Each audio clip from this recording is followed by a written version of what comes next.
গ্রামের উত্তর দিকে একটা পুরনো খাল, খাল পাড়ে কয়েকটা তাল গাছ, একটা নড়বড়ে বাঁশের সাঁকো, আর তার পাশেই তিনজন কিশোর কিশোরী, ঋদ্ধি, রূপম আর নেহা।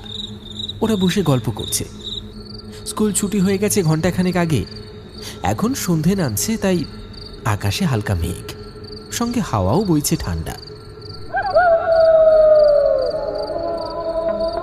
তোরা শুনেছিস খালপাড়ে ওই ভুতুরে বাড়ির খবর?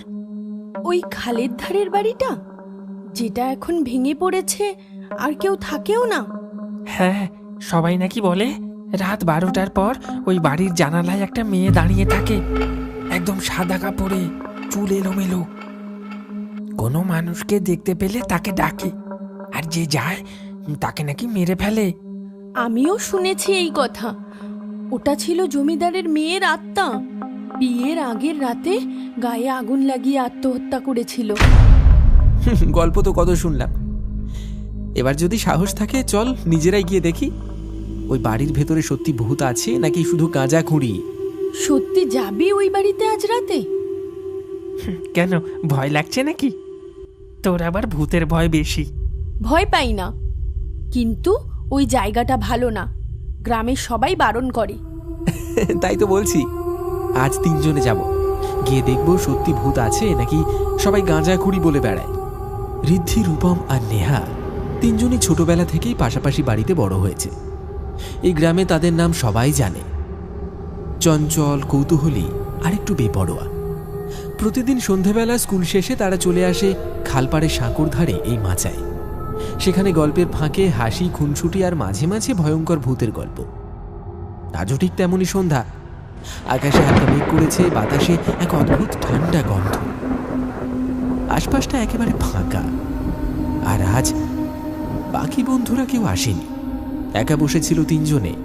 হঠাৎই কথার মাঝখানে উঠে আসে সেই খালপাড়ে ভাঙা বাড়িটার নাম। একটা পুরনো ভাঙাচোরা বাড়ি, যেটা ঘিরে বছরের পর বছর ধরে চলে আসছে ভয়ানক সব কানাঘুষো। লোকের মুখে শোনা যায় ওই বাড়িতে রাত হলেই জ্বলে ওঠে আলো। কেউ ঘরের ভেতর কাঁদে, আবার কেউ নাকি ডাকি সুরে করে ডাকে, যে যায় আর ফিরে আসে না। ঋদ্ধি, রূপম আর নেহা তাদের চোখে ভয় নেই, তারা এইসব কথা হেসে উড়িয়ে দেয়। বরং এইসব ভূতের গল্প শুনে তাদের কৌতূহল আরো বাড়ে। আজ তারা সিদ্ধান্ত নেয় নিজেরাই দেখে আসবে সত্যি কোনো ভূত আছে কি নেই।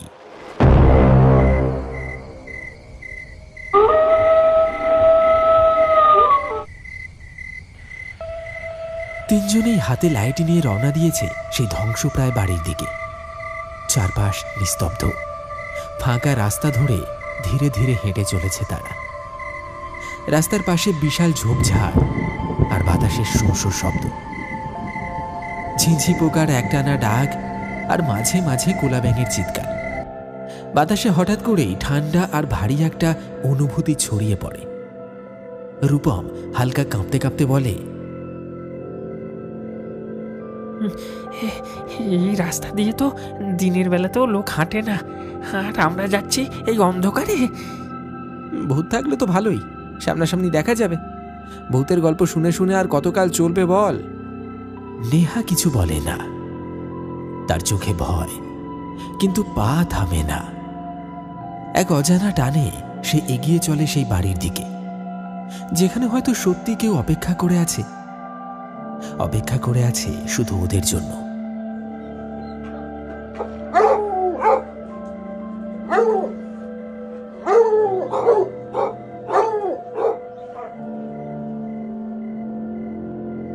রূপম, লাইটগুলো ঠিক করে এনেছিস তো? ভিতরে ঢোকার পর যদি ব্যাটারি ফুরিয়ে যায় তাহলে কিন্তু বেজায় মুশকিল হবে। আরে না না, টেনশন কিসের? কাল রাতেই আমার বাবা একদম নতুন ব্যাটারি লাগিয়েছে। চল চল চল, নির্ভয়ে চল।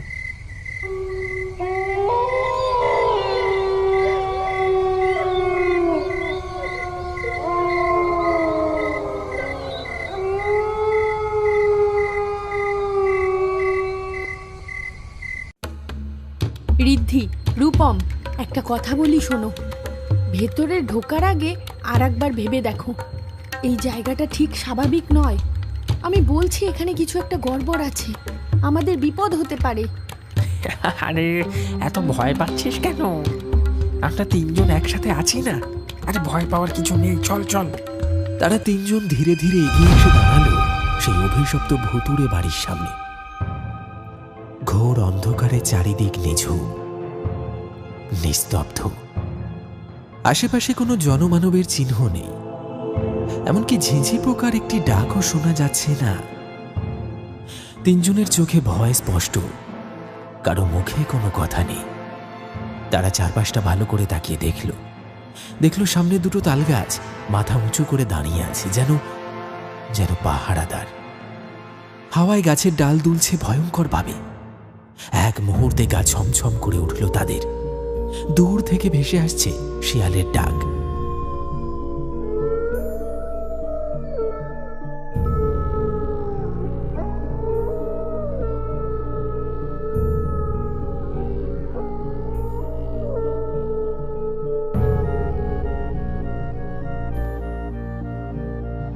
বাড়ির সামনে ভাঙা কাঠের গেটটা বাতাসে অল্প অল্প দুলছে। হঠাৎ নেহা ফিসফিস করে বলে ওঠে, ওই, আমার কেমন অস্বস্তি লাগছে। এই জায়গাটায় কিছু একটা গন্ডগোল আছে, আমি সেটা বুঝতে পারছি। আমাদের ভেতরে যাওয়া ঠিক হবে না। নেহা, আমরা ভাবতুম তুই খুব সাহসী, কিন্তু তুই যে একেবারে ভিতর ডিম। তুই আমার সাথে চল, ভিতরে কিছু নেই রে। তিনজন ধীরে ধীরে কাঠের দরজাটা খুলে বাড়ির ভেতরে পা রাখল। মেঝেতে ধুলো জমে আছে, বাতাসে একটা পোড়া কিছুর গন্ধ, পুরনো ছাই, পোড়া কাঠ আর কিছু একটা পচে যাওয়ার মতো গন্ধ। ঘরের দেয়ালগুলোতে পুরনো সব ছবি, জমিদার পরিবারের স্মৃতি। কিছু ঝুলে আছে, কিছু আবার পড়ে আছে মেঝেতে। গ্লাস ভাঙা, ফ্রেম পোড়া। তারা তিনজন আলাদা হয়ে আলতো পায়ে এদিক ওদিক হাঁটছে। এমন সময় হঠাৎ নেহা খেয়াল করল ঘরের ভেতরে কেউ একজন হেঁটে হেঁটে যেতে যেতে যেন অদৃশ্য হয়ে গেল। ছাড়বো না, কাউকে ছাড়বো না, সবাইকে মেরে ফেলবো। রূপম, আমি কিছু দেখেছি। একটা ছায়া গেল ওই ঘরের দিকে। কই, কোথাও কেউ নেই তো। তুই এখানে কাকে দেখলি? আমি একটু আগেই দেখলাম এক মহিলা ঘরের ভেতরে হেঁটে যাচ্ছিল, কিন্তু হঠাৎ করে হাওয়ার মতো মিলিয়ে গেল। নেহা সামনের ঘরটার দিকে এক দৃষ্টিতে তাকিয়ে রইল। সবাই তাকে অনুসরণ করে। সে এক দৃষ্টিতে তাকিয়ে আছে সেই খোলা দরজার দিকে। কয়েক সেকেন্ড আগেও সেখান দিয়ে কেউ হেঁটে গিয়েছিল। নেহা, তুই সত্যি বলছিস এখানে কেউ ছিল? আমি সত্যি বলছি, আমি একটা বউকে দেখলাম আমার সামনে দিয়ে হেঁটে যেতে যেতে হাওয়ায় অদৃশ্য হয়ে গেল। সাবধান হয়ে থাক সবাই। এই বাড়িটা দেখতে যতটা আজগুবি ভেবেছি ঠিক ততটা নয়, কিছু একটা রয়েছে। তাহলে চল না, এইখান থেকে পালাই, আমার খুব ভয় করছে। আর একটু অপেক্ষা কর, তারপর চলে যাব। তারা ধীরে ধীরে এগিয়ে গেল সেই ঘরের দিকে। দরজার কপাটটা আধ খোলা। হালকা ঠান্ডা বাতাস আসছে ভেতর থেকে, আর ভেসে আসছে কারণ নূপুরের শব্দ, যেন ভেতরে কেউ হেঁটে চলে বেড়াচ্ছে। রীতি কাঁপা কাঁপা হাত বাড়িয়ে দরজাটা ঠেলি। একটা ক্যাঁচ ক্যাঁচ শব্দ করে ধীরে খুলে গেল পুরনো কাঠের কপাট। ঘরের মাঝখানে একটা পুরনো কাঠের বিছানা, আর বিছানার একপাশে পড়ে রয়েছে একটা কঙ্কাল।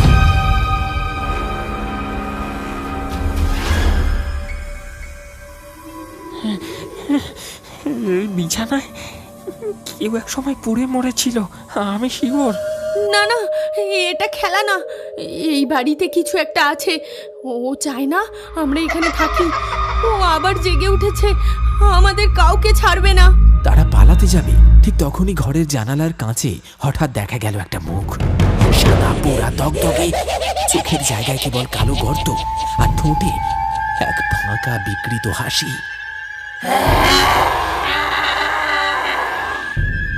তিনজনে একসাথে চিৎকার করে পিছিয়ে আসে। হঠাৎ করে দরজাটা ভেতর থেকে বন্ধ হয়ে যায়।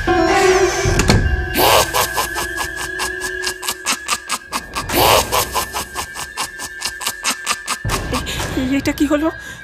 কে দরজা বন্ধ করলো? হঠাৎ করে ঘরের বাতাস ভারী হয়ে উঠল। একটা পোড়া গন্ধে গোটা ঘর ভরে উঠেছে। তিনজনই দরজায় ধাক্কা মারতে লাগলো, কিন্তু দরজা খুলতে পারল না। সবার কানে ভেসে আসছে একটা মেয়ের কান্নার শব্দ।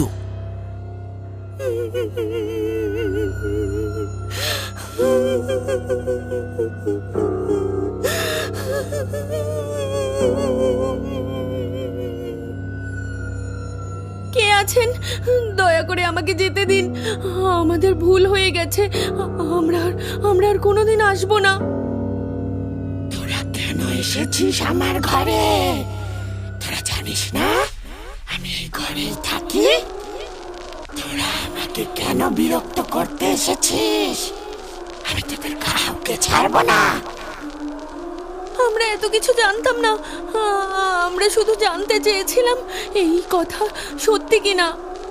সব সত্যি, কিন্তু তোরা এসেছিস মজা নিতে। সবকিছুতেই হাসি ঠাট্টা। আজ তোদের মজা দেখাবো। ঘরটা যেন হঠাৎ ঠান্ডা বরফের মতো হয়ে উঠল। তারা অনেক চেষ্টা করলো সেই ঘর থেকে বেরোনোর। তিনজনই দরজায় ধাক্কা মারছে, কিন্তু তবু দরজা কিছুতেই খুলছে না। আর ঠিক তখনই নেহা ধীরে ধীরে পেছনে তাকালো আর দেখতে পেল ঘরের এক কোণে একটা নারী মূর্তি সাদা পোড়া শাড়ি পরে দাঁড়িয়ে আছে। চুল এলোমেলো, মুখে আগুনের পোড়া দাগ, আর চোখ দুটো পুরো কালো, যেন শূন্যতা। রূপম, রূপম, ওটা কে? ওর মুখে কোনো চোখ নেই, শুধু একটা পুড়ে যাওয়া গর্ত। আমাদের সত্যিই ভুল হয়ে গেছে। আমাদের ছেড়ে দাও, আমাদের ক্ষমা করে দাও। ঘর জুড়ে ভেসে বেড়াচ্ছে পোড়া মাংসের গন্ধ, যেন কোনোদিন কেউ আগুনে পুড়ে মরে গেছে এইখানে। তাদের তিনজনের শ্বাস প্রশ্বাস ক্রমশ ভারী হয়ে উঠছে। নেহা গলার কাছটা চেপে ধরে বলছে, আমার নিঃশ্বাস বন্ধ হয়ে আসছে। এখান থেকে বেরোতে হবে এক্ষুনি। ঋদ্ধি দেয়ালের কোণে ঠেস দিয়ে দাঁড়ায়, ঘামছে। তার চোখের সামনে সেই ছায়ামূর্তি ধীরে ধীরে উপরের দিকে উঠতে শুরু করে। তার চোখ দুটি এখন আগুনের মতো জ্বলছে দাউ দাউ করে। মুখে সেই বিভৎস হাসি আর ছেঁড়া দাঁত।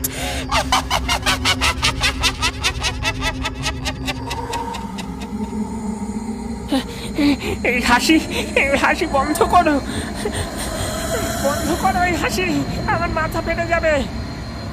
ঋদ্ধি চোখ বড় বড় করে দেখে ছায়া ধেয়ে আসছে তার দিকে।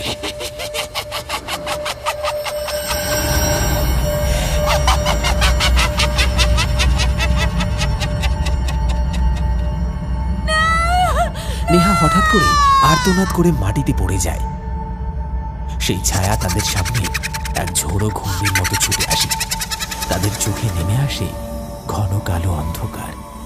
কেউ কিচ্ছু দেখতে পায় না। হঠাৎ যেন চারপাশে একটা কিচকিচে শব্দ, হাসি, আর কিছু নয়।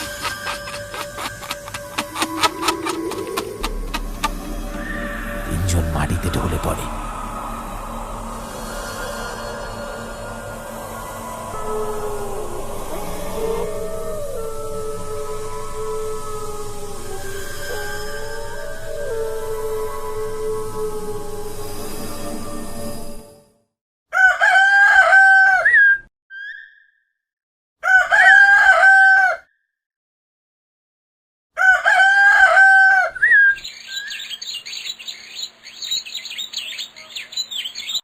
সকাল হতেই বাড়ির ভেতর থেকে পাওয়া গেল তিনজনকে, ঋদ্ধি, রূপম আর নেহা জ্ঞানহীন অবস্থায়।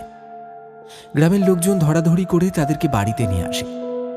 তিনজনেরই আস্তে আস্তে জ্ঞান ফিরে আসে। তারা বুঝতে পারে সত্যি সেই বাড়ির ভেতরে সেই মেয়েটির আত্মা এখন রয়েছে। আর সেই দিনের পর থেকে তারা আর কোনোদিন সেই বাড়ির দিকে পা বাড়ায়নি।